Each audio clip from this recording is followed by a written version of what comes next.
Mabingwa wa kombe la Kenya Cup Nakuru RFC wameboresha nafasi yao ya kuhifadhi taji hilo baada ya kuilaza wapinzani wao Homeboyz katika uwanja wa Impala. Katika mechi nyingine Impala waliwalaza Black Blood alama 34-8 katika uwanja wa Jamhuri.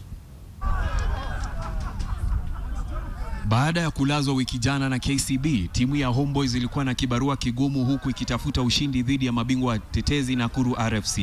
Homeboyz walianza mechi hiyo kwa kasi na baada ya dakika chache wakachukua uongozi wa alama 7-0.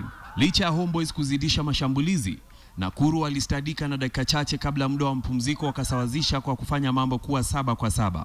Mechi hiyo ikawa ni vuta ni kuvute kwa muda kabla ya Homeboyz kuongeza alama 5 na kufanya mambo kuwa 12-7. Vijana wa Nakuru walidhihirisha ubabe wao dakika chache kabla kipenga cha mwisho kwa kutoa alama 8 na kupata ushindi muhimu wa alama 15-12.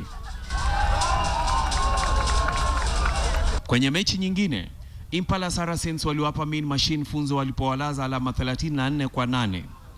Strathmore Leos ikalaza Monks kwa alama 116, nayo timu ya KCB ikapata ushindi wa alama 74-15 dhidi ya Queens. Robinson Okenye, KTN Michezo.